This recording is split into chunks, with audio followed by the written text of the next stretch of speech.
Your host today is Bob Sinkovic, an entrepreneur for over 25 years helping people with their financial needs. Like tonight, you've already done more than what the masses do. The masses are only content to complain. We're just going to cover the basics tonight. We're not going into any investment advice or anything in the future. You'll be able to catch those things on our future podcast. But anyway, if you get one idea tonight out of what we're going to talk about, then you've succeeded, because that one idea you can carry through the rest of your life. The first place we're going to start is on the income stream. Because if you don't have an income stream, what do we have to work with? Nothing. So if you don't have an income stream, I would suggest strongly that you get one. The first thing we're going to talk about is a job. Now, what is a job? It's a job, just over broke. There's most people have a job. They work from paycheck to paycheck, and they make a little bit of money. They just get their bills paid. They have enough for their food and their shelter and their car payment and their utilities and their cell phone bills. I call it just over broke because generally the general population in 3 weeks, they're looking at bankruptcy if they don't have any money. So we need to have a job, and sometimes that job is not always the job that we want. So it may mean working a job you don't really like for a temporary period of time, and the job should only be a temporary environment into the pursuit of your goal. So some people hate their jobs. Some people just go to their jobs. Some people love their jobs. If you love your job, you're really like halfway there. It's all relative, because I have clients that make $30,000, $40,000 a year and they're doing just great. They enjoy life, they're paying their bills, and then I have other clients that do $80,000, $180,000 a year that can't make it, that they're really starving to death. And the reason could be, if we take, for example, a car, you have a $3,000 car and you have a $100,000 Audi. The two cars get to the same place at the same time. So you got $97,000 of play money there, and you wonder why you can't make it. So there's some things that we're going to go over during the total period of the course that will affect you. I often wondered why people stay in jobs that they really don't like, that don't have a future. It's because people don't like change. People want some sort of security, even though when you're working for somebody, that is really a false sense of security. They kind of like routine, and they just are maybe afraid of failure. You know, what happens if I leave my job, I go to this new job, and I don't like it? Well, maybe that's not going to be the only job you're going to work for the rest of your life. Some people are afraid of success. What happens if I leave my job and I go to another job and I really, really like it? I might like it. That wouldn't be good. You know, they're afraid of that. And they don't really say that, but in their subconscious, they're thinking that. So there's some things in a job, though, too, that are really out of your control. I mean, we're talking about the government, we're talking about environment, we're talking about technology, we're talking about the economy, we're talking about social behavior that can change. There's a lot of things that could change, and things are changing very rapidly nowadays. It's not like it was 30 years ago, where you worked for a company for 30 years, you retired, you got the gold watch, and they told you to get out. That's gone at this point. So you have to be prepared. You have to keep your eyes open for any opportunities that may come along. And you can't be afraid of change.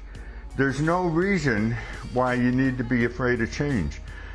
And you can't get pegged. You know, I was one of the best insurance agents in the United States with Prudential back in the day. And I really wanted to sell life insurance, but they said, no, I was selling life insurance, I'm sorry. But I really wanted to sell medical stuff. And the reason why, because it was a tangible product, where life insurance is an intangible. So I thought I would do better in the medical field. Well, they said, no, you're pegged. You're an insurance salesman. We can't use you for medical sales. So then I thought to myself, well, what about even a server? Like, if we take a server, this person is pegged as a server. And if you say in an office environment, for example, if you say, well, this person's a server, they can't possibly do office work, but stop and think about it. They have a work ethic that is unbelievable, probably more so than some of the people that are working in offices today. They have organizational skills. Can you imagine trying to put all those orders together? You have tables out in the dining room. This person wants a check. This person needs water, etc. So they're putting all this and formulating it in their brain. Then they have the people skills. Can you imagine all the different types of people that you have to work with? Crazy people, regular people, sad people, happy people. You're working with the whole gamut of people. There's no reason in the world why someone who's a server can't be qualified to do another professional job, maybe with benefits and a good pay and a good future. A lot of times we think of, is this the job that I'm going to do for the rest of my life?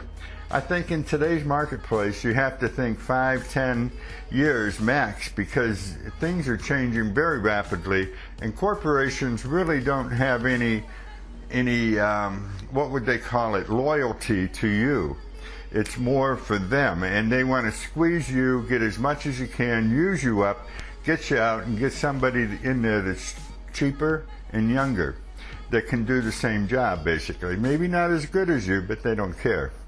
So with that, you need to take the time to evaluate your situation, where you're at right now, and see, where am I going to be in 5 years? You know, is this job even going to be here in 5 years? I don't know. So keep your eyes open and keep looking for that new opportunity. And it's not going to be easy to accomplish what you need to accomplish. There's going to be a lot of failure, a lot of disappointment, but you have to keep on pushing. If you don't, you're going to end up 5 years from now in the same place you are now, and that's not really where you need to be. You should be improving, you should be changing constantly, just as life changes constantly as well. So with that, I'd like to leave you. One other thing is I forgot about this, the internet hole. I call it the black hole, because you're filling out all these applications, you're putting them in there, and they're just going into the black hole. So if you don't have a good resume, maybe pay somebody to get together and put together a nice resume for you. Find out also who you can hang with that will help you accomplish the goals that you want to be with, or where you want to be. If you're in a lower situation and all your friends and everybody is in a lower situation, they're really not in a position to help you move up. So find people that you can associate with, that you can look up to, that can mentor you to really bring yourself up. And also study and maybe look at a new profession, or be the best you can in the profession you're in. There's really not a lot to say about jobs. I'm more anti-job, to be more self-employed than I am working for somebody. But there's times in life when you have to do what you have to do. So with that, I'd like to thank you for listening.